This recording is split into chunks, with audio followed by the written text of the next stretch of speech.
जम्मू काश्मीरच्या पहलगाममध्ये भ्याड हल्ला झाला। त्यात अनेक पर्यटक मृत्युमुखी पडले, त्यामुळे देश हळहळतोय। तर दुसरीकडे पाकिस्तानबद्दल संतापही व्यक्त केला जातोय। असं सगळं असताना काही नेते मात्र नको ती वक्तव्य करत आहेत।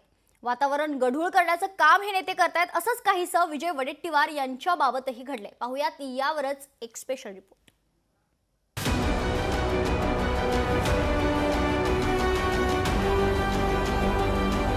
हल्ल्याबाबत बोलताना तारतम्य नको का?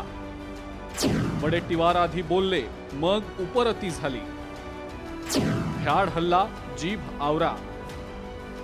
जम्मू काश्मीरच्या पहलगाममध्ये दहशतवाद्यांनी भ्याड हल्ला केला। त्यात महाराष्ट्रासह देशभरातले 28 पर्यटक मरण पावले।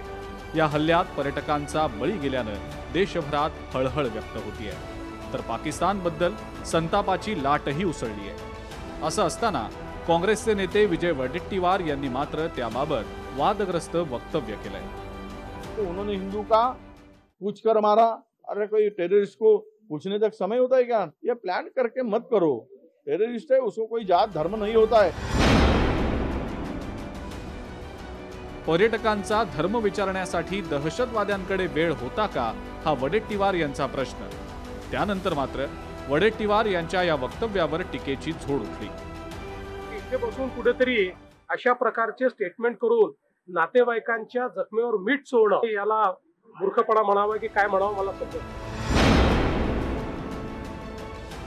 आधी बोलताना कसलाही विचार केला नव्हता, मात्र टीकेची झोड उठल्यावर वडेट्टीवारांनी थेट माफीनामाच सादर केला। माझ्या बोलण्यामुळे त्यांच्या कुटुंबाला काही वेदना झाल्या असेल तर मी माफी मागेल।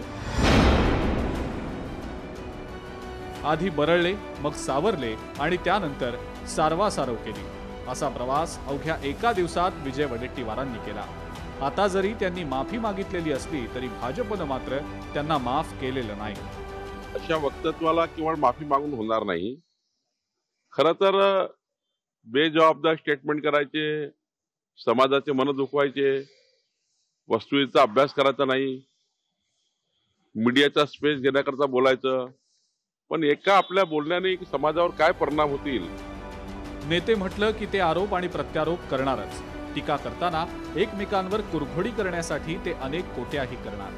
मात्र जेव्हा देशाच्या अस्मितेचा आणि देशाच्या संरक्षणाचा मुद्दा येतो, तेव्हा या नेत्यांनी आपल्या बेलगामपणाला बेसण ही घालायलाच हवी। बाकी इतर वेळी तुमच्या एकमेकांवरच्या पिचकाऱ्या टाकणं सुरू ठेवा, पण कुणाचा जीव दहशतवाद्यांनी घेतला असेल तर नेत्यांनी बोलताना संवेदनशीलता आणि तारतम्य बाळगायला हवं। ज्ञानेश्वर पवार, लोकशाही मराठी, नागपूर।